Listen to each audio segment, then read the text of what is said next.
Nunca olvidé la expresión de triunfo en el rostro de mi hijo cuando bloqueó mis tarjetas bancarias frente a mí. Iván sostenía mi cartera en una mano y su teléfono en la otra, mientras Soraya, mi nuera, grababa todo con una sonrisa que me helaba la sangre. Era una tarde de jueves. Acababa de regresar del supermercado y encontré mis propias tarjetas esparcidas sobre la mesa del comedor como si fueran cartas de póker. Mis manos temblaban cuando intenté alcanzarlas, pero las apartó con un movimiento brusco que me hizo retroceder. El sonido de su risa todavía resuena en mis oídos, agudo y cruel, como el chillido de un animal que acaba de atrapar a su presa. Bloqueé todas tus tarjetas, mamá, anunció con voz firme, casi ceremonial, como si estuviera declarando algo importante ante una audiencia invisible. Ahora cada centavo tendrás que pedírmelo a mí. Sus palabras cayeron sobre mí como piedras, una tras otra, golpeándome en el pecho hasta robarme el aire. Soraya se acercó entonces, con ese caminar lento y calculado que había perfeccionado durante los 2 años que llevaba casada con mi hijo. ¿Quieres comprar comida?, preguntó con falsa dulzura, inclinando la cabeza como si hablara con una niña pequeña. Tendrás que pedir permiso. ¿Necesitas ropa nueva? Tendrás que suplicar por ella. Su voz subía de tono con cada frase, alimentándose de mi silencio, de la forma en que yo apretaba los labios para no llorar delante de ellos. Sentí como algo se rompía dentro de mí en ese momento. No era solo orgullo o dignidad, era algo más profundo, algo que tenía que ver con todos los años que había trabajado para construir esa vida. 10 años en el Banco Nacional, levantándome a las 5 de la mañana, tomando 2 autobuses para llegar a tiempo, sonriendo a clientes difíciles, aprendiendo cada procedimiento, cada código, cada secreto de ese mundo de números y cuentas que ahora parecía tan lejano.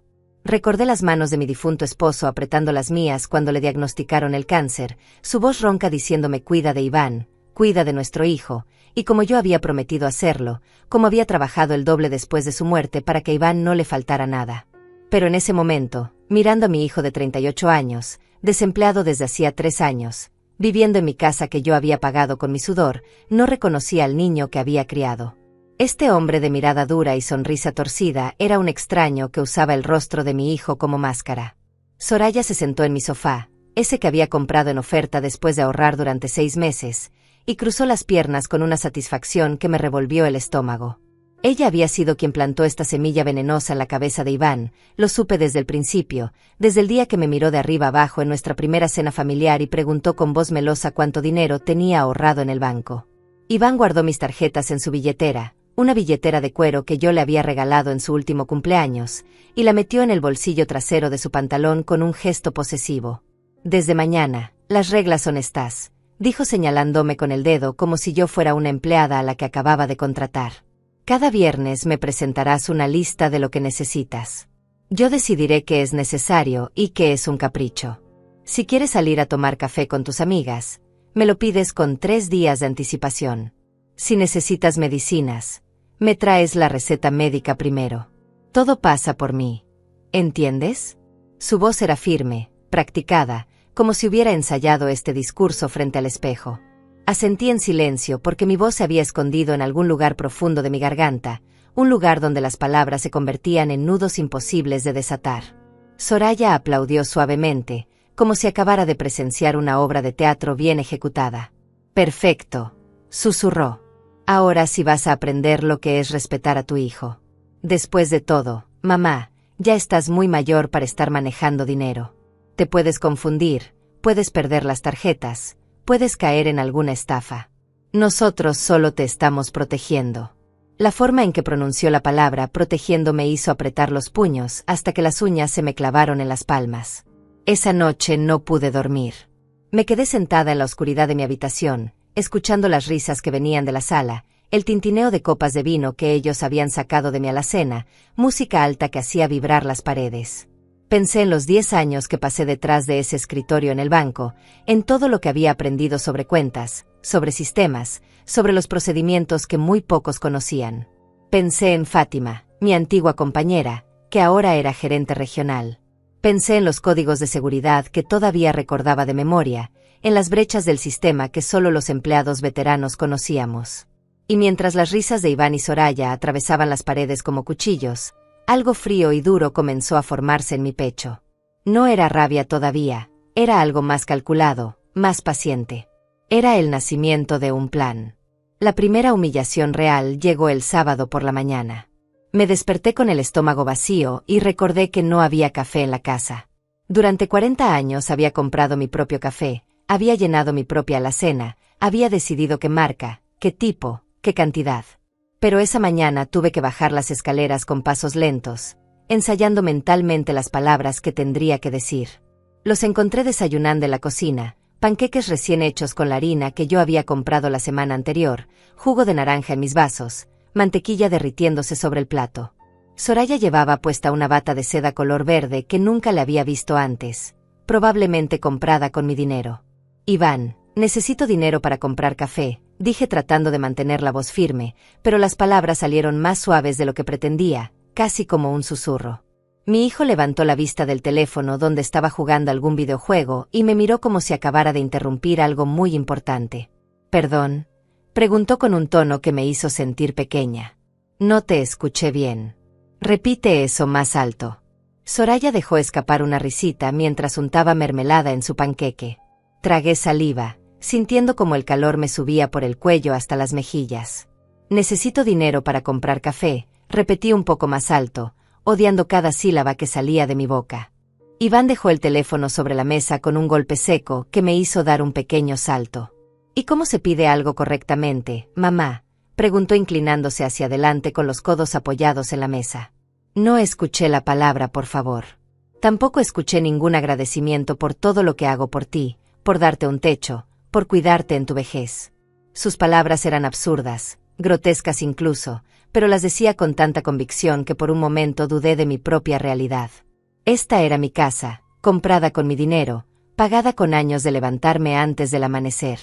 Pero ahí estaba mi hijo, hablándome como si yo fuera una intrusa, una carga que él generosamente había decidido soportar. «Por favor», susurré sintiendo como algo se desmoronaba dentro de mí con cada letra. «¿Podrías darme dinero para comprar café?». Soraya aplaudió de nuevo con ese gesto teatral que parecía ser su marca personal. «Mucho mejor», canturreó. «¿Ves cómo si puedes ser educada cuando te lo propones?». Iván sacó su billetera, mi billetera en realidad, y contó 3 billetes de $5 con una lentitud deliberada. $15, anunció dejándolos caer sobre la mesa en lugar de dármelos en la mano. «Y quiero el cambio exacto cuando regreses. Si gastas 16, me devuelves 16. Si gastas 14.50, me devuelves 14.50. ¿Está claro?». Asentí mientras recogía los billetes con dedos temblorosos, sintiendo sus miradas clavadas en mi espalda mientras salía de la cocina. En el supermercado, mientras esperaba en la fila de la caja con mi lata de café barato, el más económico que pude encontrar, sentí las lágrimas amenazando con desbordarse. La cajera, una chica joven con el cabello recogido en una cola, me sonrió con calidez. «Buenos días, señora Damaris», dijo reconociéndome de mis compras habituales. «Hoy solo café, ¿eh?». Su amabilidad casi me quiebra por completo. Regresé a casa con $13 con 20 centavos de cambio que coloqué sobre la mesa de la cocina donde Iván seguía con su teléfono. Él contó cada moneda, cada billete, moviendo los labios en silencio como si estuviera resolviendo una ecuación complicada. «Está bien», dijo finalmente sin mirarme. «Puedes irte». Los días se convirtieron en una rutina de pequeñas muertes diarias. El martes necesité champú y tuve que pedir permiso frente a Soraya, quien insistió en que le mostrara cuánto producto me quedaba en el frasco antes de aprobar la compra. El miércoles quise comprar pan fresco y tuve que esperar 2 horas hasta que Iván terminara su siesta para preguntarle. Me dio el dinero justo, ni un centavo más, y cuando regresé con el pan todavía tibio, él olió con desconfianza como si pudiera haber hecho algo indebido en el trayecto de 10 minutos hasta la panadería.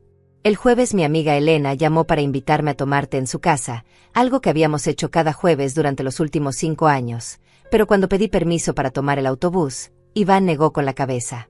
«No hay presupuesto para salidas sociales innecesarias», declaró sin levantar la vista de la televisión donde veía algún programa de deportes. «Tus amigas pueden venir aquí si tanto quieres verlas». La humillación de tener que llamar a Elena para cancelar, de inventar una excusa débil sobre no sentirme bien, me dejó vacía por dentro. Podía escuchar la preocupación en su voz, las preguntas que no se atrevía a hacer directamente.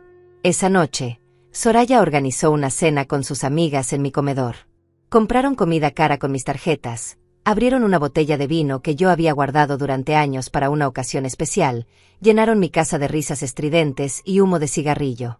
Yo me quedé en mi habitación, escuchando cómo discutían sobre bolsos de marca y vacaciones en la playa, mientras mi estómago rugía porque no había cenado. Pero mientras ellas reían y mi hijo las atendía como un anfitrión orgulloso en mi propia casa, yo estaba sentada en la oscuridad con un cuaderno viejo sobre mis rodillas. Comenzaba a escribir fechas, montos, transacciones. Cada número que anotaba era una pieza del rompecabezas que estaba armando en silencio. Recordaba mi tiempo en el banco, las capacitaciones sobre fraude, los procedimientos de seguridad, los nombres de las personas que todavía trabajaban allí. Fátima había ascendido a gerente regional. Mario, del departamento legal, me debía un favor por haberlo ayudado cuando estuvo a punto de ser despedido años atrás. Cada nombre que escribía en ese cuaderno era un soldado en el ejército que estaba formando sin que ellos lo supieran. El viernes llegó con una nueva tortura. Iván me despertó a las 7 de la mañana golpeando la puerta de mi habitación con los nudillos, 3 golpes secos que me sacaron de un sueño intranquilo. «Levántate», ordenó desde el pasillo. «Hoy es día de rendir cuentas». Me vestí con manos temblorosas, eligiendo un suéter color gris que me hacía sentir invisible, como si pudiera desaparecer entre las sombras de mi propia casa.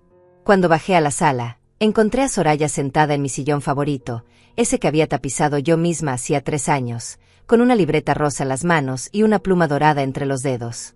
Tenía esa sonrisa que ya conocía bien, la que usaba justo antes de clavarme otro cuchillo en el corazón. «Siéntate ahí», indicó señalando el taburete de la cocina que Iván había arrastrado hasta el centro de la sala. «No en el sofá, ahí no. Ese es para la familia». El taburete era bajo e incómodo, me hacía sentir como una niña castigada en la escuela. Me senté sintiendo como mis rodillas protestaban, el dolor sordo de la artritis que últimamente me molestaba más de lo habitual. Iván se paseaba frente a mí con las manos en los bolsillos, como un fiscal preparándose para interrogar a un criminal. «Muy bien, mamá», comenzó con voz profesional, casi ensayada. «Esta semana te di un total de $52. Quiero que me expliques en qué gastaste cada centavo». Saqué del bolsillo de mi pantalón los recibos arrugados que había guardado obsesivamente durante toda la semana. $15 en café, dije con voz ronca. $8 en champú. $5 en pan. $10 en verduras. $6 en medicamento para la presión arterial. $4 en jabón para lavar ropa. Iba enumerando cada gasto mientras Soraya los anotaba en su libreta con movimientos exagerados, suspirando ruidosamente cada vez que mencionaba una cantidad. Iván detenía mi recuento después de cada ítem para examinarlo, para cuestionarlo, para hacer observaciones crueles sobre mis elecciones. $10 en verduras, preguntó levantando una ceja. ¿No pudiste comprar las más baratas? ¿Realmente necesitabas tomates? Los tomates son un lujo, mamá. Y este jabón de $8, continuó agitando el recibo frente a mi cara. Hay marcas que cuestan la mitad. ¿Por qué siempre tienes que gastar de más? ¿Crees que el dinero crece en los árboles? Cada pregunta era una bofetada, cada comentario un recordatorio de lo bajo que había caído. Soraya asentía con cada crítica, añadiendo sus propios comentarios venenosos. Es verdad, Damaris, decía con falsa preocupación. Tienes que aprender a ser más consciente.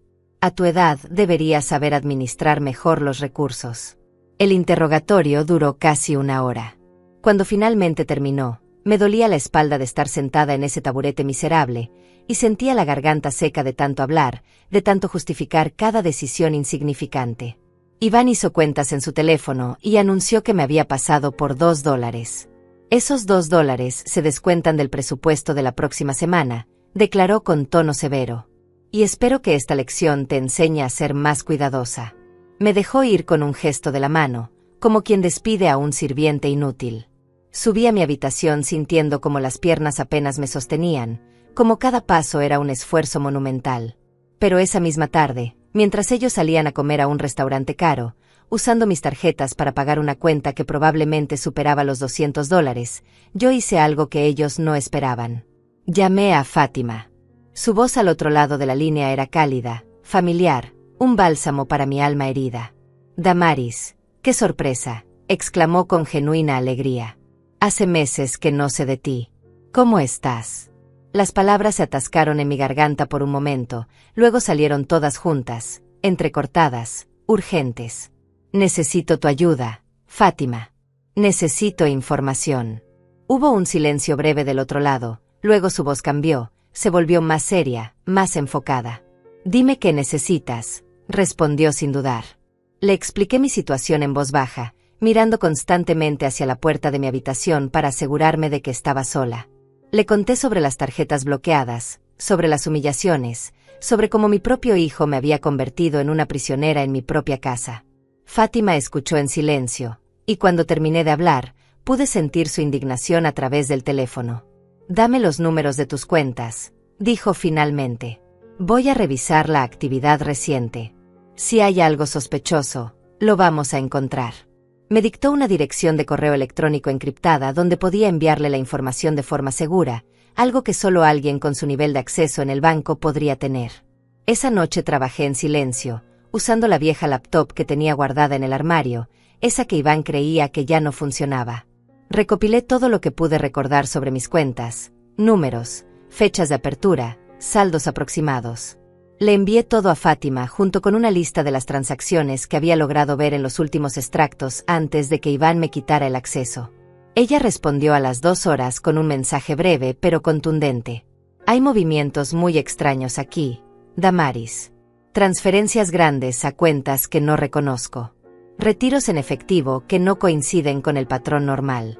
Dame 48 horas y te tendré un informe completo. Necesito involucrar a Mario del departamento legal. ¿Te acuerdas de él? Por supuesto que me acordaba de Mario. Había sido un analista junior cuando yo trabajaba allí, un chico nervioso que casi pierde su empleo por un error en un reporte importante. Yo había pasado horas ayudándolo a corregirlo, enseñándole los procedimientos correctos, cubriéndolo frente a los supervisores. Me había dicho que nunca lo olvidaría, que si algún día necesitaba algo, solo tenía que pedirlo. Ahora, años después, era momento de cobrar ese favor. Dile que lo llamo de mi parte, escribí en mi respuesta. Dile que Damaris necesita su ayuda. La respuesta de Fátima llegó casi instantáneamente. Ya lo hice. Está dentro. Vamos a descubrir qué está haciendo tu hijo con tu dinero, te lo prometo. Cerré la laptop y la escondí de nuevo en el fondo del armario, entre mantas viejas y cajas de fotos que nadie miraba ya. Escuché la puerta principal abrirse, las risas ebrias de Iván y Soraya entrando a la casa, el sonido de llaves cayendo sobre la mesa. Ella canturreaba una canción mientras subían las escaleras, sus pasos torpes y ruidosos. Pasaron frente a mi puerta sin detenerse, sin preguntarse cómo estaba, si había cenado, si necesitaba algo. Para ellos yo era invisible ahora, un mueble más en la casa, algo que se usa cuando es necesario y se olvida el resto del tiempo. Pero en la oscuridad de mi habitación, con el corazón latiendo fuerte contra mis costillas, yo sonreí por primera vez en semanas. Ellos creían que me tenían derrotada. No sabían que apenas estaba comenzando. El lunes por la mañana amaneció gris y frío, con esa humedad que se mete en los huesos y no lo suelta. Me levanté temprano como siempre, porque a pesar de todo, mi cuerpo seguía recordando décadas de madrugar para ir al trabajo. Iván y Soraya todavía dormían, probablemente recuperándose de otra noche de excesos pagados con mi dinero. Bajé las escaleras con cuidado de no hacer ruido y me preparé un café con lo poco que quedaba en la lata. Me senté junto a la ventana de la cocina, observando cómo el sol intentaba abrirse paso entre las nubes, cuando mi teléfono vibró en el bolsillo del delantal. Era un mensaje de Fátima. Tenemos que hablar. Hoy. ¿Puedes salir de la casa sin que te vean? Mi corazón se aceleró. Miré hacia las escaleras, escuchando el silencio que venía del segundo piso. Respondí rápidamente. A las 10 puedo decir que voy al médico. Tengo una consulta vieja que puedo usar como excusa. La respuesta llegó en segundos. Perfecto. Te espero en la cafetería a la esquina, esa que está a 3 cuadras del banco. No traigas tu teléfono personal, usa el que te voy a dar. Fruncí el ceño ante esa última instrucción, pero confiaba en Fátima. Si decía que era necesario, entonces lo era. Subí a mi habitación y escondí mi teléfono debajo del colchón, luego busqué entre mis papeles hasta encontrar el comprobante de una cita médica de hace 2 meses. Sería suficiente si Iván pedía pruebas. A las 9:30, Cuando finalmente escuché movimiento en el cuarto de mi hijo, bajé con el papel en la mano y toqué suavemente la puerta de su habitación. Iván abrió con el cabello revuelto y ojos hinchados, claramente molesto por la interrupción. «¿Qué quieres?», gruñó apoyándose contra el marco de la puerta. «Tengo consulta médica a las 10:30», dije mostrándole el papel con mano temblorosa. «Necesito dinero para el taxi y para pagar la consulta». Él arrebató el comprobante de mis manos y lo examinó con ojos entrecerrados, como si fuera un documento forjado. «¿Y por qué no me avisaste antes?», preguntó con tono acusador. «Se supone que debes informarme estas cosas con anticipación». «Me olvidé», mentí bajando la mirada. «Lo siento. Por favor, Iván, es importante. Es para mi presión arterial». Él resopló con fastidio y desapareció dentro de la habitación. Pude escuchar su voz murmurando algo a Soraya, luego las risas de ambos, probablemente burlándose de mí. Regresó con $30 y me los entregó con una expresión de superioridad insoportable. «Esto es para el taxi de ida y vuelta, y para la consulta», explicó como si yo fuera incapaz de entender matemáticas básicas. «Si sobra algo, me lo devuelves. Y quiero el recibo médico cuando regreses. ¿Entendido?». Asentí mientras guardaba el dinero en mi bolso viejo, ese de tela café que había usado durante años y que ahora tenía las asas desgastadas. Salí de la casa sintiendo el aire frío golpearme la cara, y por primera vez en semanas, ese aire me supo a libertad. Caminé rápido hacia la parada del autobús, mirando sobre mi hombro cada pocos pasos para asegurarme de que nadie me seguía. El trayecto hasta la cafetería se me hizo eterno, cada semáforo en rojo era una tortura, cada parada del autobús un retraso insoportable. Finalmente llegué a la esquina, una cafetería pequeña con ventanas empañadas y olor a pan recién horneado. Fátima ya estaba allí, sentada en una mesa del fondo, lejos de las ventanas. Cuando me vio entrar, se puso de pie y me abrazó con fuerza. Me aferré a ella como una náufraga a un salvavidas, sintiendo como las lágrimas que había contenido durante semanas finalmente escapaban. «Está bien», susurró Fátima acariciándome la espalda. «Está bien, Damaris. Vamos a arreglar esto». Nos sentamos y ella sacó de su bolso una carpeta manila gruesa y un teléfono celular nuevo todavía en su caja. «Primero lo primero», dijo empujando el teléfono hacia mí. «Este es un teléfono limpio, prepagado, imposible de rastrear. Úsalo solo para comunicarte conmigo y con Mario. No lo lleves a tu casa. Déjalo escondido en algún lugar seguro fuera de allí». «¿Tienes algún sitio?». Pensé por un momento y asentí. «Mi amiga Elena puede guardármelo. Ella vive a 2 cuadras». «Perfecto», asintió Fátima, luego abrió la carpeta y mi mundo se tambaleó. Los papeles que extendió sobre la mesa eran extractos bancarios, reportes de transacciones, análisis de movimientos.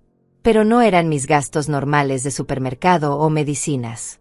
Eran transferencias enormes, retiros en efectivo de miles de dólares, pagos a empresas que nunca había oído mencionar. «Tu hijo», comenzó Fátima con voz controlada pero tensa, «ha estado usando tus cuentas para lavar dinero, Damaris. Mira esto».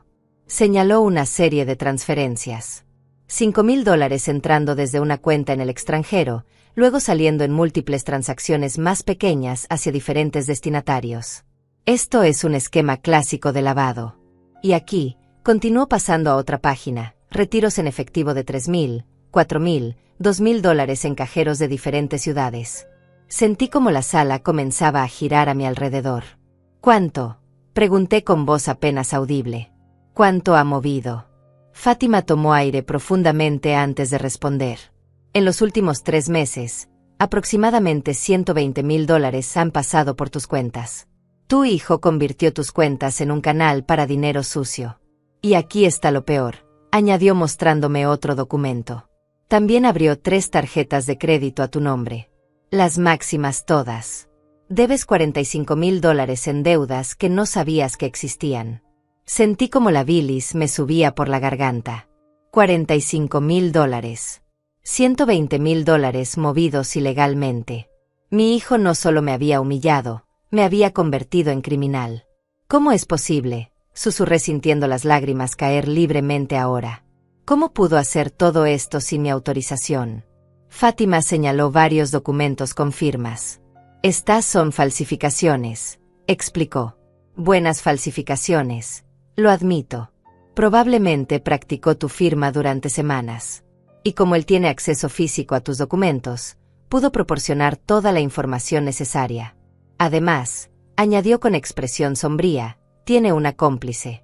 Soraya trabajó durante un año en una empresa de consultoría financiera antes de conocer a tu hijo. Ella sabe exactamente cómo mover dinero sin levantar banderas rojas inmediatas.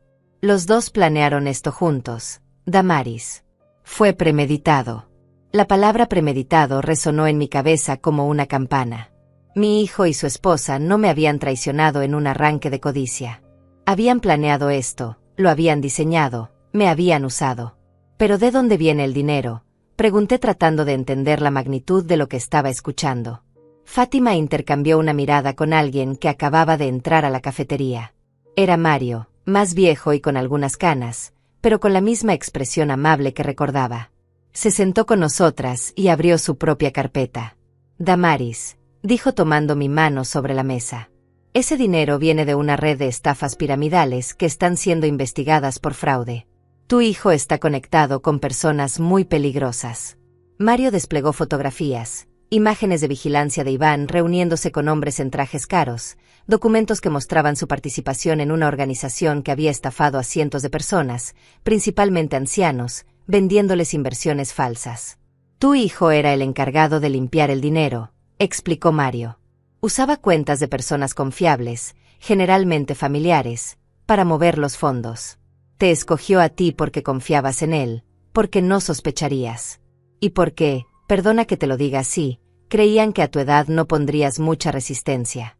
La furia que comenzó a crecer en mi pecho era diferente a todo lo que había sentido antes. No era caliente y explosiva, era fría y afilada como hielo. ¿Qué puedo hacer?, pregunté mirando a ambos. ¿Cómo detengo esto? Fátima y Mario intercambiaron otra mirada, luego ella sacó un último documento. Esto es una declaración jurada, explicó. En ella certificas que nunca autorizaste estas transacciones, que tu hijo tomó control de tus cuentas sin tu consentimiento, y que deseas cooperar con la investigación. Mario añadió su parte. Con tu testimonio y estas pruebas, podemos no solo limpiar tu nombre, sino desmantelar toda la operación. Tu hijo y Soraya enfrentarán cargos criminales. Pero tienes que estar segura, Damaris. Una vez que firmemos esto, no hay vuelta atrás. Tomé la pluma que Fátima me ofrecía, y sin temblar, sin dudar, firmé mi nombre en ese papel. La misma firma que mi hijo había falsificado tantas veces. Esta vez era real, y esta vez significaba su fin. Salí de la cafetería con la carpeta escondida dentro de mi bolso y el teléfono nuevo guardado en el bolsillo interno de mi abrigo. Fátima me había abrazado antes de despedirnos, susurrándome al oído: mantente fuerte, esto terminará pronto. Mario me había dado su tarjeta personal con un número directo y me había dicho que lo llamara a cualquier hora si sentía que estaba en peligro. La palabra peligro me había erizado la piel. Mi propio hijo, la persona que había cargado en mi vientre durante 9 meses, se había convertido en una amenaza. Caminé las 2 cuadras hasta la casa de Elena con pasos pesados, sintiendo el peso de la verdad aplastándome los hombros. Elena abrió la puerta y su expresión cambió inmediatamente al verme. Damaris, Dios mío, ¿qué te pasa?, preguntó haciéndome pasar rápidamente. Te ves terrible. ¿Estás enferma? Nos sentamos en su sala acogedora, con sus plantas en las ventanas y el olor a canela de alguna vela aromática, y por primera vez en semanas, me permití derrumbarme completamente. Le conté todo entre sollozos, las humillaciones, el control, las tarjetas bloqueadas, y finalmente la verdad que acababa de descubrir sobre el lavado de dinero y las deudas. Elena me escuchó con los ojos cada vez más abiertos, su mano apretando la mía con fuerza creciente. Ese maldito, murmuró cuando terminé. Ese maldito desgraciado. Le mostré el teléfono que Fátima me había dado y le expliqué que necesitaba dejarle escondido en su casa, que no podía arriesgarme a que Iván lo encontrara. Sin dudarlo un segundo, Elena tomó el teléfono y lo guardó dentro de un jarrón decorativo en su estantería más alta. Aquí estará seguro, prometió. Y tú vienes aquí cuando necesites usarlo. De hecho, Damaris, quédate aquí. No vuelvas a esa casa. Quédate conmigo hasta que esto se resuelva. La oferta era tentadora, tan tentadora que casi digo que sí. Pero sabía que si desaparecía ahora, Iván sospecharía. Necesitaba volver, necesitaba actuar como si nada hubiera cambiado, necesitaba darle a Mario y Fátima el tiempo que necesitaban para construir el caso. No puedo, respondí limpiándome las lágrimas con el dorso de la mano. Si me voy ahora, sabrá que algo pasa. Necesito mantener la farsa un poco más. Solo unos días más. Elena no estaba contenta con mi decisión, pero entendió. Me hizo prometer que la llamaría cada noche desde su teléfono para confirmar que estaba bien, y me dio una llave de su casa. Si en cualquier momento sientes que estás en peligro, vienes aquí. No importa la hora. ¿Me oyes? Asentí guardando la llave en el compartimento secreto de mi bolso, ese pequeño bolsillo que muy poca gente sabía que existía. Nos abrazamos por largo rato antes de que yo saliera de nuevo al frío de la tarde. Cuando llegué a mi casa, eran casi las 2 de la tarde. Había tomado un taxi de regreso, guardando cuidadosamente el recibo como Iván había ordenado.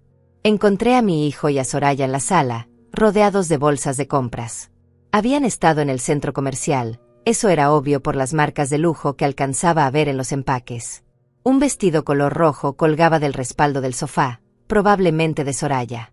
Una chaqueta de cuero descansaba sobre la mesa de centro, sin duda de Iván. Habían gastado miles mientras yo mendigaba $30 para un taxi. La ironía era tan grotesca que casi me hizo reír. ¿Cómo estuvo el médico?, preguntó Iván sin levantar la vista de su teléfono. Soraya me miraba con esa sonrisa burlona que ya conocía tan bien, como si supiera que cada paso que yo daba fuera de la casa era una victoria para ellos.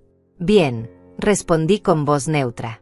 Me recetó las mismas pastillas de siempre. Aquí está el recibo. Le entregué el papel arrugado junto con el cambio exacto de los $30. Él contó las monedas con sus dedos mientras Soraya revisaba el recibo como una auditora buscando discrepancias. Todo parece estar en orden, anunció ella finalmente con tono condescendiente. Puedes irte a tu habitación ahora, Damaris. Necesitamos privacidad para probarnos nuestra ropa nueva. Subí las escaleras sintiendo sus risas persiguiéndome, pero esta vez no me dolieron de la misma manera. Esta vez, cada risa era otra pieza de evidencia, otra prueba de su crueldad que yo estaba archivando mentalmente. En mi habitación, saqué la carpeta que Fátima me había dado y la escondí entre el colchón y el somier, en la esquina más alejada donde nadie pensaría buscar. Luego me senté en el borde de la cama y respiré profundamente, tratando de calmar el temblor que recorría mi cuerpo. Tenía que ser fuerte solo un poco más. Solo unos días más de esta tortura, y todo cambiaría. Esa noche, durante la cena que tuve que cocinar con los ingredientes más baratos porque mi presupuesto había sido reducido como castigo por gastar de más la semana anterior, Soraya decidió implementar una nueva regla. A partir de mañana, anunció mientras pinchaba con disgusto el pollo que yo había preparado, vas a llevar un registro escrito de cada actividad que hagas durante el día. Hora por hora. Si vas al baño, lo anotas. Si miras televisión, lo anotas. Si te quedas en tu habitación, anotas qué estás haciendo allí. Queremos total transparencia. Iván asintió con aprobación, añadiendo y cada noche revisaremos ese registro juntos. Si encontramos inconsistencias o tiempo sin explicación, habrá consecuencias. La palabra consecuencias flotó en el aire como una amenaza. ¿Qué tipo de consecuencias?, pregunté antes de poder detenerme. Soraya sonrió mostrando todos sus dientes. Eso depende de qué tan grave sea la falta, respondió con voz dulce que contrastaba con la crueldad de sus palabras. Podríamos reducir tu presupuesto aún más. Podríamos limitar tus salidas. Podríamos, o no sé, tal vez instalarte un rastreador en el teléfono para saber dónde estás en todo momento. Las posibilidades son infinitas. Iván soltó una carcajada ante esa última sugerencia, como si fuera la idea más brillante que hubiera escuchado. Eso en realidad no es mala idea, mamá. Un rastreador. Para tu propia seguridad, por supuesto. Terminé de cenar en silencio, cada bocado era ceniza en mi boca. Cuando me permitieron retirarme, lavé los platos mientras escuchaba sus planes para el fin de semana. Querían hacer una fiesta, invitar a sus amigos, usar mi casa como si fuera un club privado. Soraya mencionó algo sobre contratar un servicio de catering y un bartender. Iván calculaba cuánto podrían gastar de mis tarjetas sin levantar sospechas. Ninguno de los dos notó cómo mis manos se cerraban con fuerza sobre el estropajo, como mi mandíbula se tensaba con cada palabra que decían. Esa noche, después de que todos se fueron a dormir, bajé silenciosamente las escaleras y salí por la puerta trasera. Caminé en la oscuridad hasta la casa de Elena, usando la llave que me había dado. Ella me esperaba despierta, como si hubiera sabido que vendría. Me entregó el teléfono sin decir palabra y me dejó sola en su cocina mientras yo marcaba el número de Mario. Él contestó al segundo timbre, su voz alerta a pesar de la hora. «Damaris, ¿estás bien?», preguntó inmediatamente. Le conté sobre las nuevas reglas, sobre el registro horario, sobre la amenaza del rastreador. Escuché cómo su respiración se volvía más pesada al otro lado de la línea. «Esto acelera las cosas», dijo finalmente. «No podemos esperar más. Van a restringirte tanto que no podrás moverte cuando sea momento de actuar. ¿Puedes aguantar hasta el jueves? El jueves tendremos todo listo. Hoy es martes», pensé haciendo cuentas. 2 días. 48 horas. Podía soportar 48 horas más de esto si significaba el final de mi pesadilla. «Puedo aguantar», respondí con voz más firme de lo que me sentía. «Dime qué necesitas que haga». Mario me dio instrucciones precisas. El jueves por la mañana, yo debía salir de la casa con cualquier excusa. Elena vendría a recogerme. Mientras tanto, equipos coordinados del banco, de la policía financiera y del Departamento de Investigación de Fraudes entrarían a mi casa con una orden judicial. Revisarían todo, computadoras, teléfonos, documentos. Arrestarían a Iván y a Soraya en el acto. «Pero necesito que entiendas algo, Damaris», añadió Mario con tono grave. «Una vez que esto comience, va a ser público. Va a salir en las noticias. Tus vecinos van a ver las patrullas. Todo el mundo va a saber lo que tu hijo hizo. Vas a tener que ser fuerte ante el escrutinio público. ¿Estás preparada para eso?». Cerré los ojos y pensé en todas las humillaciones, en cada momento en que me habían hecho sentir menos que humana. «Estoy preparada», respondí. «Haz lo que tengas que hacer». Terminé la llamada y le devolví el teléfono a Elena. 2 días más, le dije. En 2 días todo termina. El miércoles amaneció con una tormenta. La lluvia golpeaba contra las ventanas con furia, como si el cielo mismo compartiera mi rabia contenida. Me levanté antes del alba, incapaz de dormir más de 2 o 3 horas seguidas. Cada vez que cerraba los ojos veía números, extractos bancarios, la firma falsificada de mi hijo una y otra vez en documentos que me convertían en criminal. Bajé a la cocina y encontré la libreta que Soraya había dejado sobre la mesa la noche anterior. Era rosada con flores doradas en la portada, el tipo de cuaderno que una niña usaría para escribir sobre sus sueños. Pero yo tenía que usarlo para registrar cada minuto de mi existencia como si fuera una prisionera. 6 de la mañana, escribí con letra temblorosa. Me desperté. Fui al baño. Preparé café. Cada acción documentada como si mi vida fuera un experimento científico. Escuché pasos en las escaleras y guardé rápidamente la libreta. Era Iván, con el cabello revuelto y expresión irritada. «¿Por qué hay tanto ruido?», gruñó frotándose los ojos. «Estoy tratando de dormir». «Lo siento», susurré apagando la cafetera que había hecho un pequeño silbido. «Volveré a mi habitación». Él me detuvo con un gesto de la mano. «Ya que estás despierta, prepárame el desayuno. Huevos revueltos, tocino, pan tostado y jugo de naranja recién exprimido. Quiero que esté listo en media hora». Media hora era poco tiempo para preparar todo lo que pedía, especialmente porque tendría que exprimir las naranjas a mano ya que mi exprimidor eléctrico se había roto hacía semanas y él había negado el dinero para reemplazarlo. Trabajé rápido. Mis manos se movían por memoria muscular mientras mi mente estaba en otro lugar. «Mañana a esta hora», pensaba mientras batía los huevos, «todo habrá terminado. Mañana él estará esposado. Mañana Soraya verá el interior de una celda». El pensamiento me daba fuerzas para seguir sonriendo, para seguir sirviendo, para seguir fingiendo sumisión. Cuando coloqué el plato frente a él exactamente 29 minutos después, Iván revisó su reloj y asintió con aprobación. «Bien», dijo cortando el tocino con movimientos precisos. «Estás aprendiendo a seguir instrucciones». Soraya bajó minutos después, usando una bata de seda color lavanda que nunca le había visto antes. Otra compra reciente, sin duda. Me miró de arriba abajo con desprecio antes de sentarse junto a Iván. «Quiero lo mismo que él», ordenó sin decir buenos días, sin un por favor. Y asegúrate de que el jugo esté bien frío. El de Iván está tibio. Regresé a la cocina sintiendo sus miradas clavadas en mi espalda, escuchando cómo murmuraban entre ellos y reían.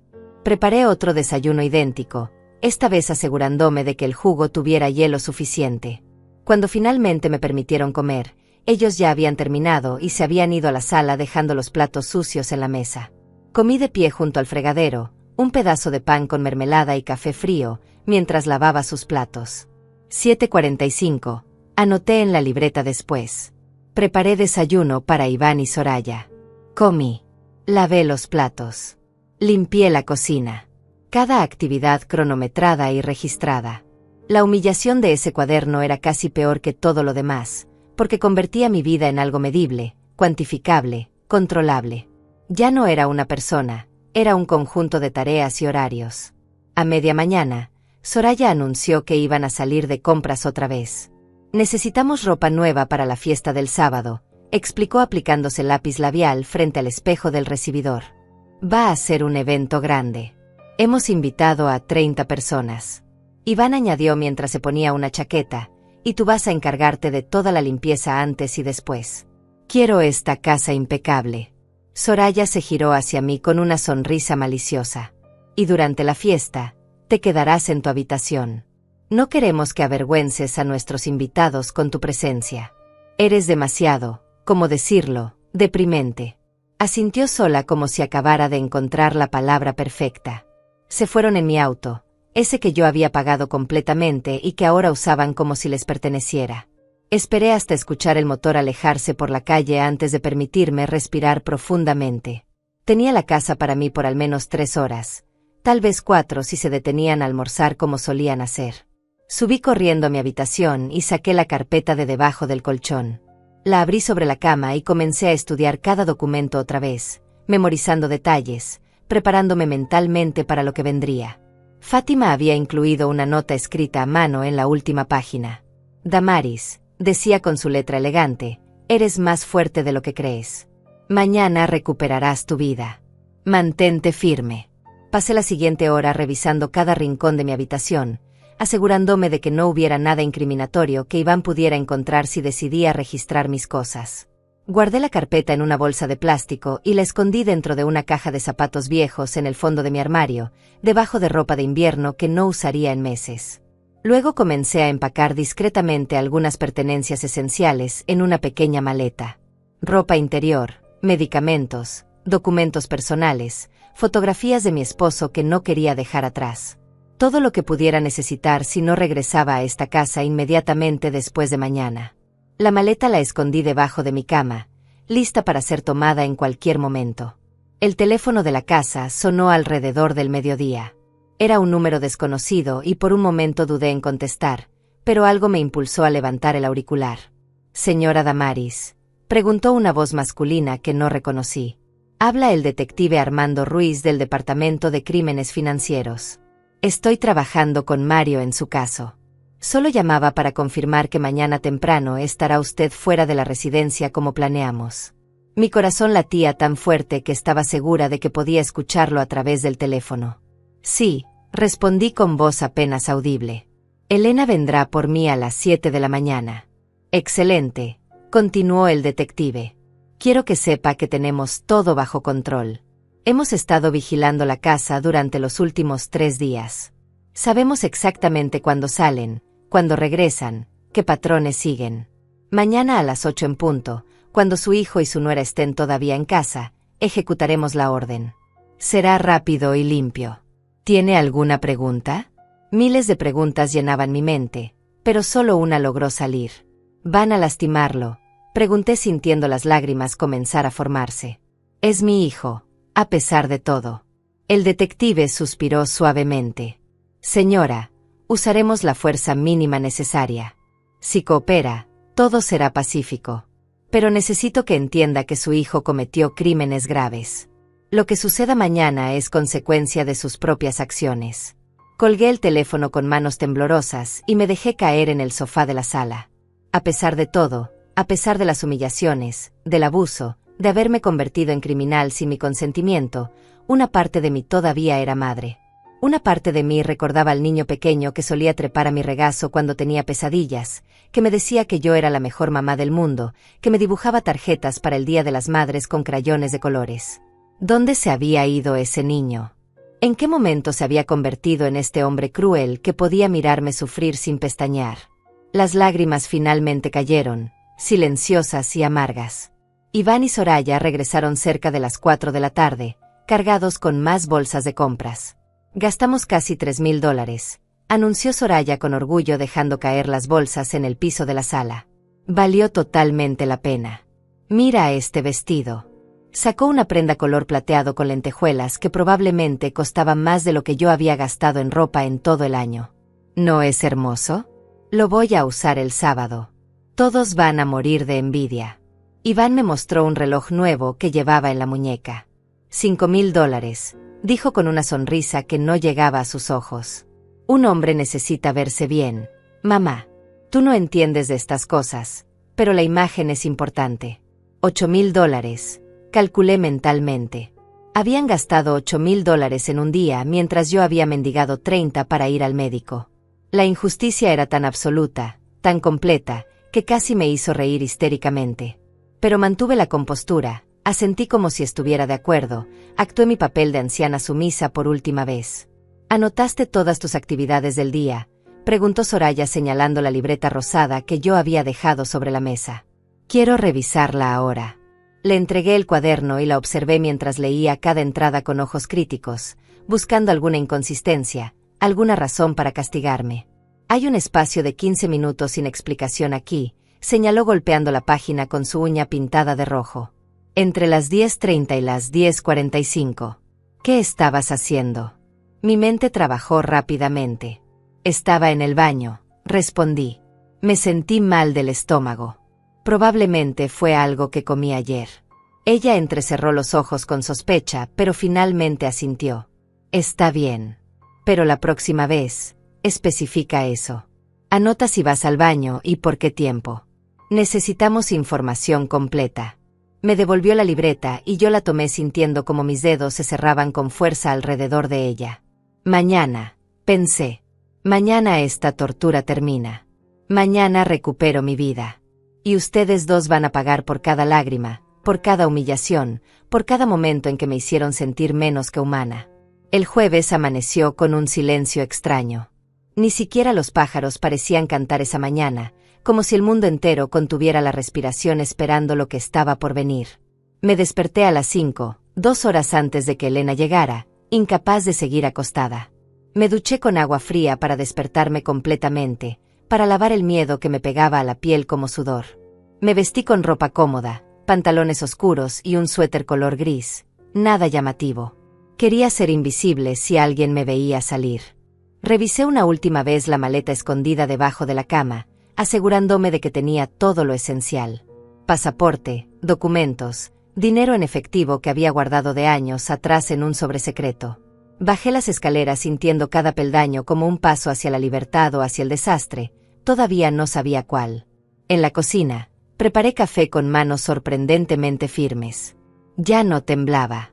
Después de semanas de terror, de humillación constante, había llegado al otro lado del miedo. Era como si hubiera atravesado una pared invisible y ahora estaba en un lugar donde nada podía tocarme ya. Bebí mi café lentamente, saboreando cada sorbo, mirando por la ventana como la oscuridad se convertía gradualmente en un amanecer grisáceo.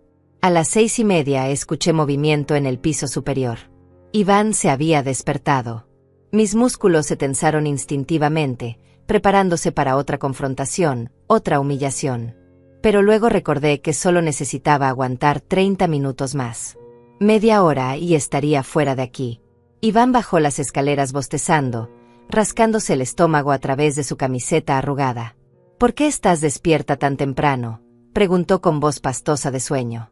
Necesito ir a la farmacia, respondí con la mentira que había ensayado mentalmente durante toda la noche. Se me acabaron las pastillas para la presión. La farmacia abre a las 7 y quiero ser la primera en llegar. Él me miró con ojos entrecerrados, evaluando si estaba diciendo la verdad. Muéstrame el frasco vacío, ordenó. No confío en ti. Subí a mi habitación y regresé con el frasco de medicamento que estratégicamente había vaciado 2 días antes en preparación para este momento. Iván lo revisó, lo agitó junto a su oreja como si pudiera escuchar mentiras en el sonido del plástico vacío, y finalmente asintió. «Está bien», dijo sacando su billetera y entregándome $20. «Pero quiero el recibo y el cambio exacto. Y regresa directamente aquí. Nada de desvíos». Le prometí que así sería. Guardé el dinero en mi bolso y esperé los minutos más largos de mi vida. A las 6:55 vi el auto de Elena estacionarse frente a mi casa. Agarré mi bolso, el que contenía documentos esenciales, y caminé hacia la puerta. Iván estaba de nuevo en la cocina preparándose cereal, sin prestarme atención. «Vuelvo en 1 hora», dije desde el umbral. Él levantó la mano en un gesto desdeñoso sin mirarme. Soraya todavía dormía arriba, probablemente soñando con su fiesta del sábado que nunca sucedería. Salí y cerré la puerta detrás de mí con un clic suave que sonó como el cierre de un libro. Caminé hacia el auto de Elena tratando de no correr, de no mostrar urgencia. Ella me vio y abrió la puerta del pasajero. «Arranca», susurré mientras me abrochaba el cinturón. «Por favor, arranca ya». Elena manejó en silencio por 3 calles antes de que ninguna de las dos hablara. «¿Estás segura de esto?», preguntó finalmente mirándome de reojo. «Todavía puedes cambiar de opinión». «No», respondí con una firmeza que me sorprendió a mí misma. «Esto tiene que terminar hoy». Llegamos a su casa y entramos rápidamente. Ella había preparado café fresco y tostadas, pero yo no podía comer. Me senté junto a la ventana con el teléfono que Fátima me había dado, mirando el reloj. 7:30. 8 menos cuarto. 8 en punto. El teléfono vibró en mi mano haciéndome dar un salto. Era un mensaje de Mario. «Ya comenzó. Mantente donde estás. Te llamaré cuando termine». Imaginé la escena que estaba desarrollándose en mi casa en ese momento. Las patrullas llegando silenciosas, los detectives tocando la puerta, la confusión de Iván cuando abriera y viera las insignias. Me pregunté si Soraya todavía estaría en bata cuando los obligaran a salir con las manos arriba. Me pregunté si mi hijo pensaría en mí en ese momento, si finalmente entendería lo que había hecho. Elena se sentó a mi lado y tomó mi mano. «Está bien llorar», susurró. «Es tu hijo. A pesar de todo, es tu hijo». Y tenía razón. A pesar del odio, del dolor, de la traición, las lágrimas vinieron igual. No lloraba por el hombre cruel en quien se había convertido, lloraba por el niño que había perdido en el camino. El teléfono sonó 40 minutos después. Era Mario. «Damaris», terminó. «Los arrestamos a ambos. Encontramos todo, computadoras llenas de evidencia, documentos que intentaron quemar en el fregadero, teléfonos con mensajes incriminatorios. Es peor de lo que pensábamos. Tu hijo no solo lavaba dinero, también estaba reclutando nuevas víctimas para el esquema piramidal. Hay al menos 50 personas mayores que perdieron sus ahorros por culpa de él». Su voz era sombría, cansada. «Necesito que vengas a la estación. Hay papeles que debes firmar, declaraciones que dar. ¿Puedes venir ahora?» Elena me miró con preocupación cuando me puse de pie. «Voy contigo», dijo sin esperar respuesta. «No vas a hacer esto sola». El viaje a la estación de policía fue borroso. Recuerdo edificios pasando por la ventana, semáforos cambiando de color, pero era como si estuviera bajo el agua, viendo todo a través de un filtro distante. En la estación, Mario me esperaba en la entrada. Me abrazó brevemente antes de guiarme a través de pasillos con olor a café viejo y desinfectante. «Está en la sala de interrogatorio 3», dijo señalando una puerta al final del corredor. «Soraya está en la 5. No puedes hablar con ellos todavía, pero puedes verlos a través del vidrio de observación si quieres». «¿Quieres?». No estaba segura de querer ver a mi hijo esposado, derrotado. Pero necesitaba verlo. Necesitaba confirmar con mis propios ojos que esto era real, que finalmente había terminado. Mario me llevó a una sala pequeña con un espejo que dejaba ver hacia el cuarto de interrogación. Allí estaba Iván, sentado en una silla metálica con las manos esposadas sobre la mesa. Tenía el cabello revuelto y una expresión que oscilaba entre furia y pánico. Un detective le hacía preguntas mientras otro tomaba notas. Lo observé responder con monosílabos, negando todo al principio, luego comenzando a desmoronarse cuando le mostraron las pruebas una tras otra. ¿Dónde está mi madre?, lo escuché preguntar finalmente. Su voz sonaba diferente, más joven, casi como el niño que solía ser.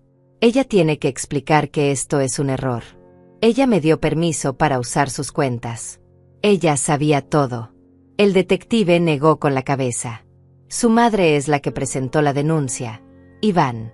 Ella es la víctima aquí, no tu cómplice. Vi cómo esas palabras lo golpeaban como puños físicos. Su rostro pasó por una serie de expresiones: incredulidad, rabia, y finalmente algo que podría haber sido comprensión.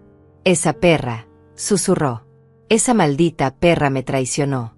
Su rabia me habría asustado días atrás, pero ahora solo me llenaba de una satisfacción fría. Mario me alejó del espejo. Ya viste suficiente, dijo suavemente. Ahora necesito que hagas tu declaración oficial. Pasé las siguientes 3 horas contando mi historia a un detective que grababa cada palabra. Le hablé de las humillaciones, del control, de cómo me obligaban a pedir permiso para cada centavo. Le mostré la libreta rosada donde había documentado cada minuto de mi existencia. Le entregué los recibos arrugados que había guardado, las listas de gastos que Soraya había hecho, todo. Cuando terminé, el detective apagó la grabadora y me miró con algo que parecía respeto. Señora Damaris, dijo, su testimonio va a ayudar a desmantelar toda esta organización. Su hijo y su nuera van a enfrentar múltiples cargos.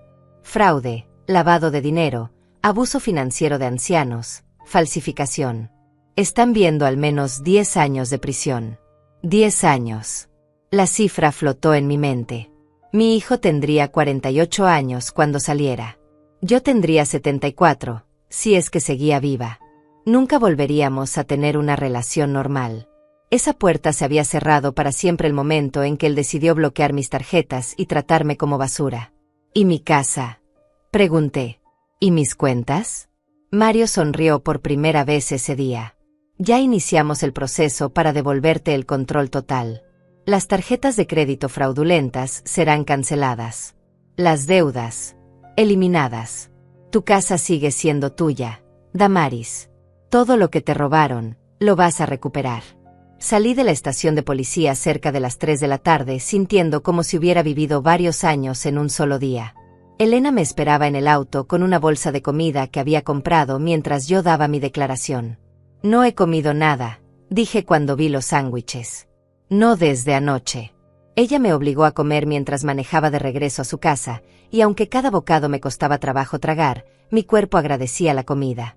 Mi teléfono personal, ese que había dejado escondido en mi habitación, comenzó a sonar incesantemente. Elena me miró con preocupación. ¿Quieres que lo apague?, preguntó. Deben ser reporteros. La noticia ya salió en las emisoras locales.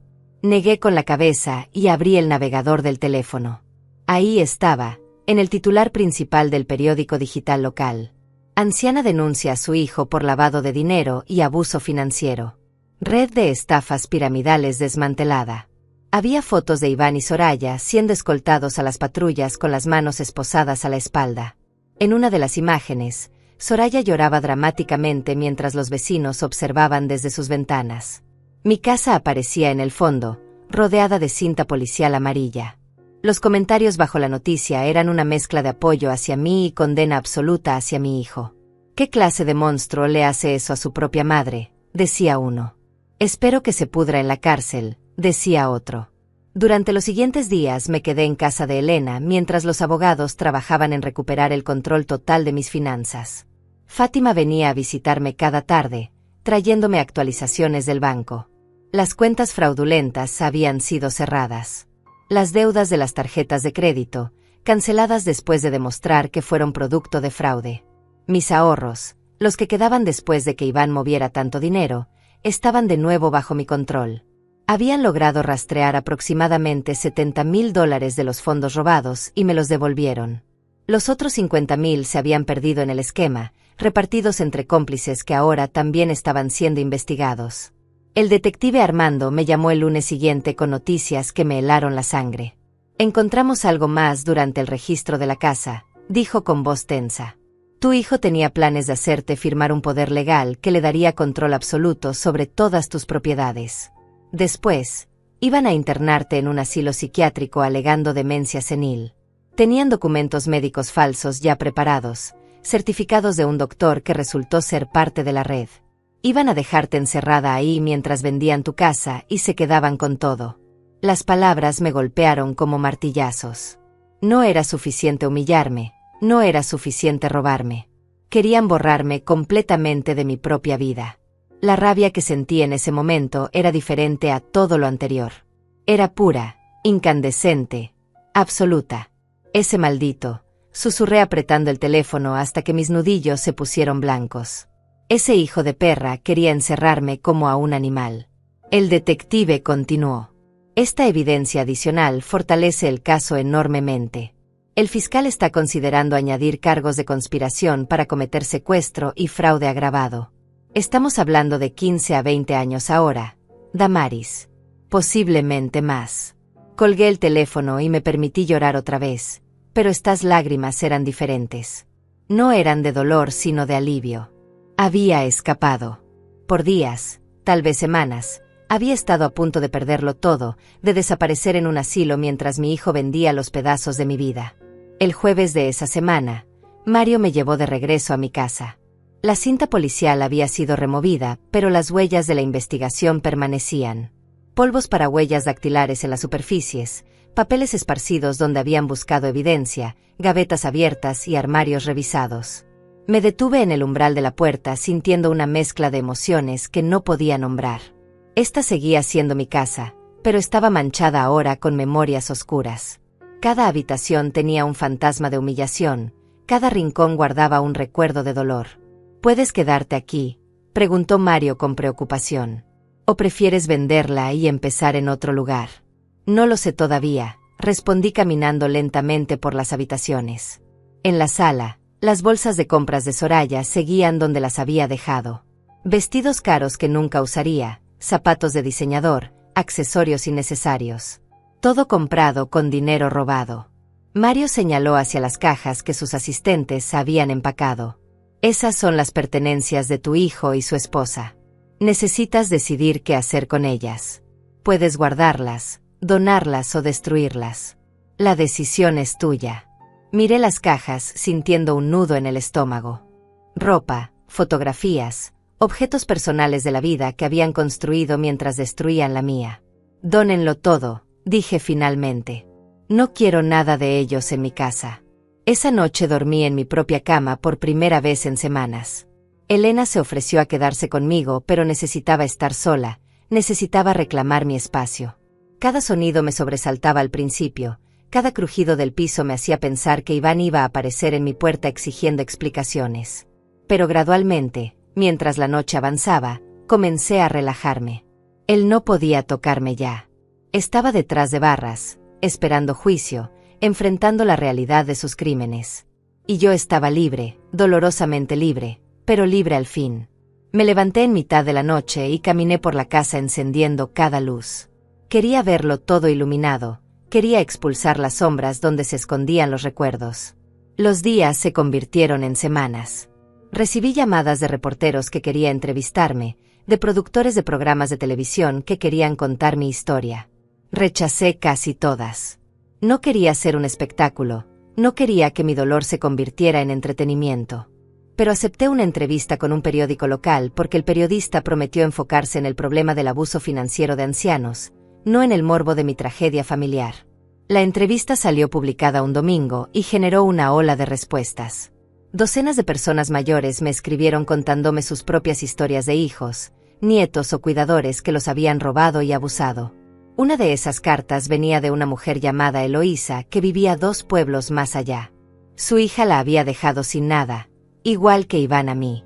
Nos encontramos para tomar café y hablamos durante horas, comparando cicatrices, compartiendo dolor. Ella me dijo algo que nunca olvidaré. No fue tu culpa, Damaris. Los criamos con amor y ellos eligieron la crueldad. Eso no te convierte en mala madre, los convierte en malos hijos. Sus palabras me liberaron de una culpa que ni siquiera sabía que cargaba. Durante semanas me había preguntado qué había hecho mal, dónde había fallado en criar a Iván. Pero Eloísa tenía razón. Yo había hecho mi parte. Las decisiones de él eran solo suyas. El juicio preliminar llegó 6 semanas después del arresto. Tuve que sentarme en una sala fría de tribunal mientras el fiscal leía los cargos. Lavado de dinero, fraude, abuso financiero de adulto vulnerable, falsificación de documentos, conspiración para cometer secuestro. La lista parecía interminable.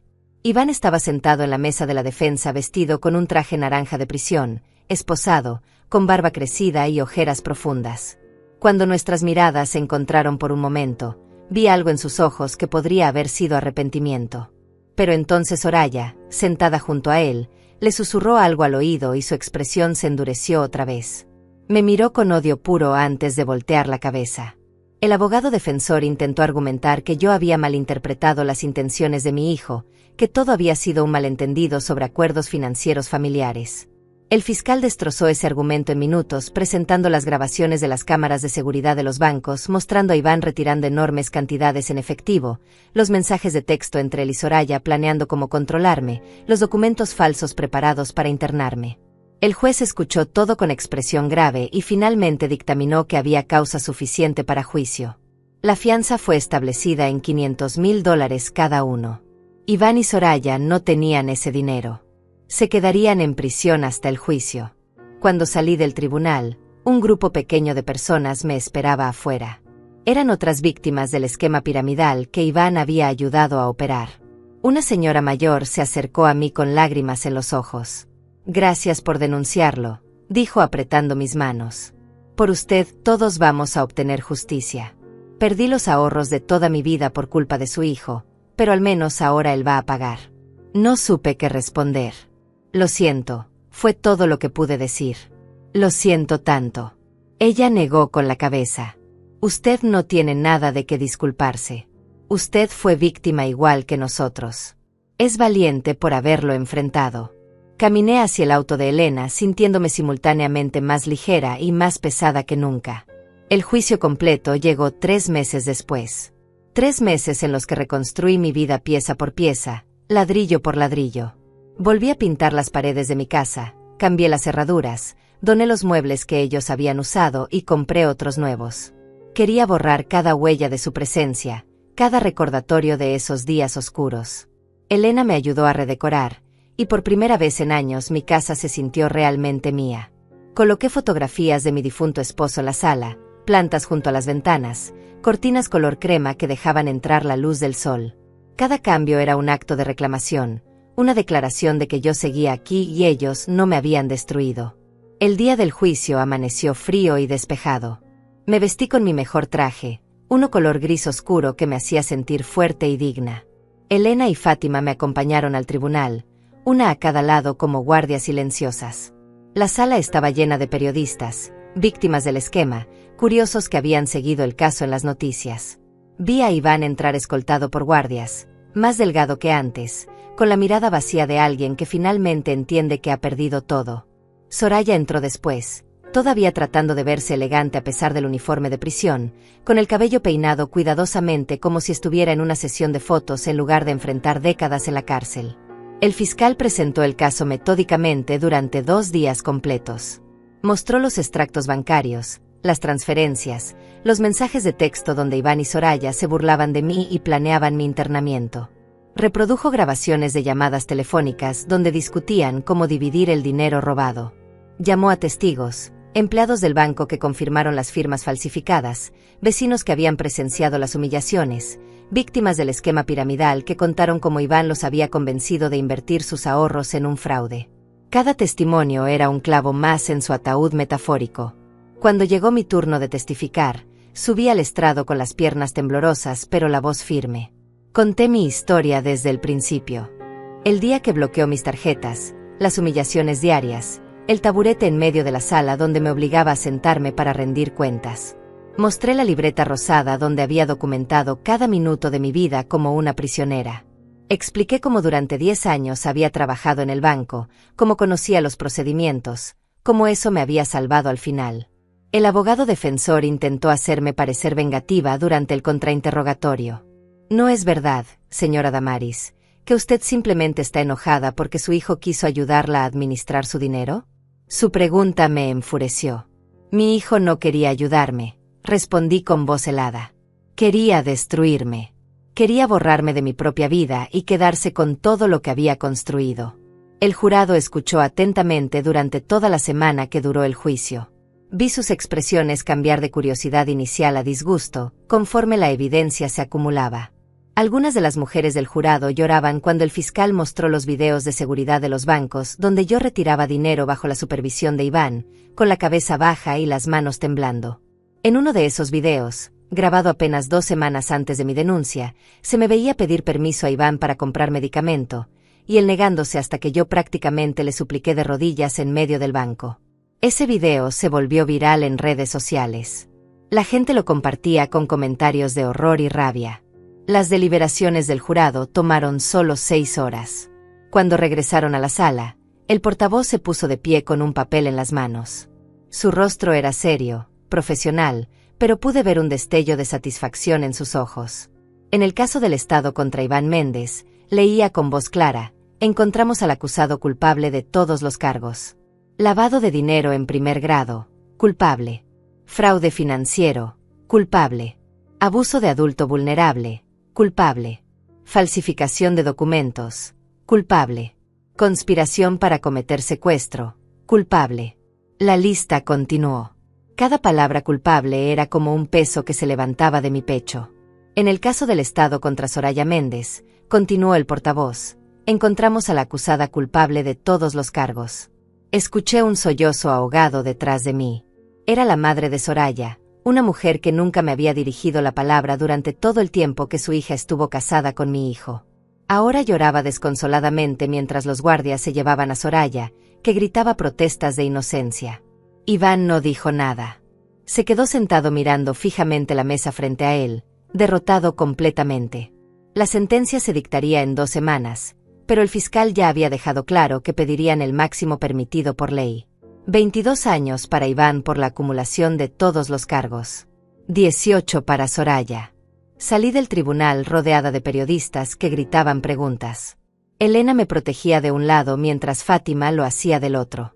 ¿Cómo se siente ahora que obtuvieron justicia?, gritaba un reportero empujando un micrófono hacia mi cara. Me detuve y lo miré directamente. No hay victoria en esto, respondí con voz cansada. No hay alegría en ver a tu propio hijo ir a prisión. Solo hay alivio de que ya no puede hacer daño a nadie más.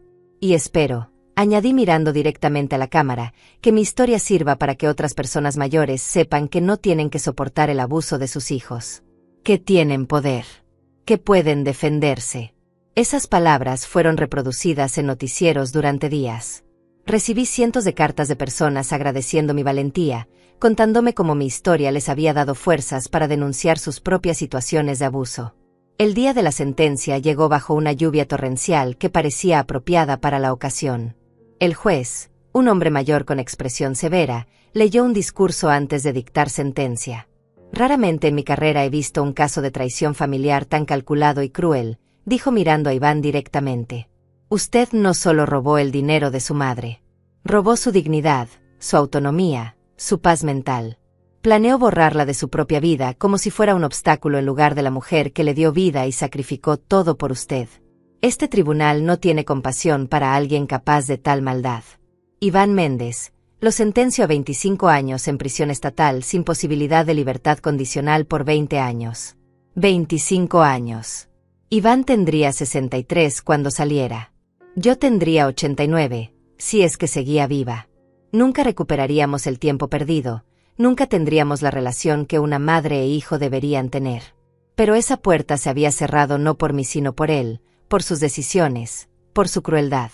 Soraya recibió 20 años con posibilidad de libertad condicional en 15. Ambos fueron escoltados fuera de la sala en medio de gritos y protestas de sus abogados defensores hablando sobre apelaciones. Los observé irse y sentí algo extraño. No era alegría ni satisfacción. Era simplemente el final de un capítulo terrible. Los meses siguientes fueron de sanación lenta. Comencé terapia con una psicóloga especializada en trauma familiar. Elena se convirtió en algo más que una amiga, se convirtió en la hermana que nunca tuve. Fátima y yo nos reuníamos cada semana para tomar café y recordar los viejos tiempos del banco. Conocí a Eloísa y otras víctimas de abuso financiero, y juntas formamos un grupo de apoyo.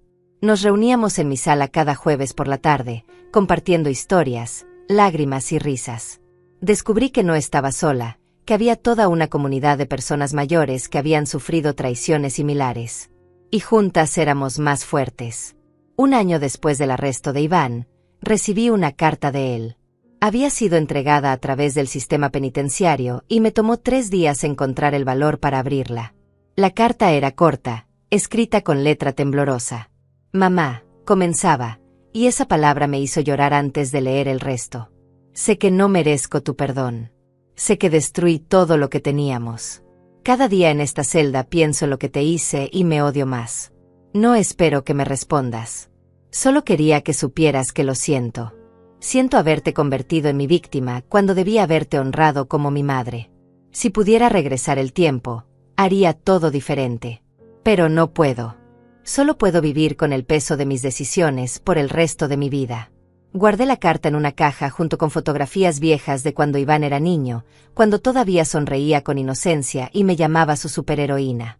Tal vez algún día podría perdonarlo, no por él sino por mí, para liberarme del último peso que cargaba. Pero ese día todavía no había llegado. Por ahora, me concentraba en vivir. Redecoré mi jardín con flores nuevas. Tomé clases de pintura en el centro comunitario. Viajé a la playa con Elena y pasamos una semana mirando el océano y recordando quiénes éramos antes del dolor.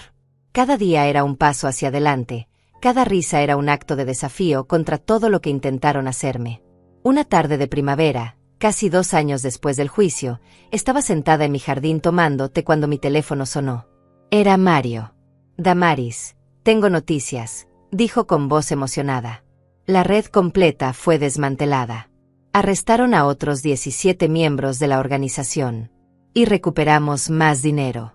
Van a devolverte otros $30,000. La noticia me hizo sonreír. No era sobre el dinero realmente. Era sobre la justicia. Era saber que mi decisión de denunciar, por dolorosa que fuera, había protegido a otras personas de sufrir lo mismo. Mientras colgaba el teléfono, miré alrededor de mi jardín, las flores meciendo suavemente con la brisa, el sol calentando mi piel. Estaba viva. Estaba libre. Y contra todo pronóstico, era feliz otra vez. Nunca subestimes, pensé recordando las palabras que el periodista había escrito sobre mí, el silencio de una mujer herida. Porque ese silencio no es debilidad. Es la calma antes de la tormenta que lo cambiará todo.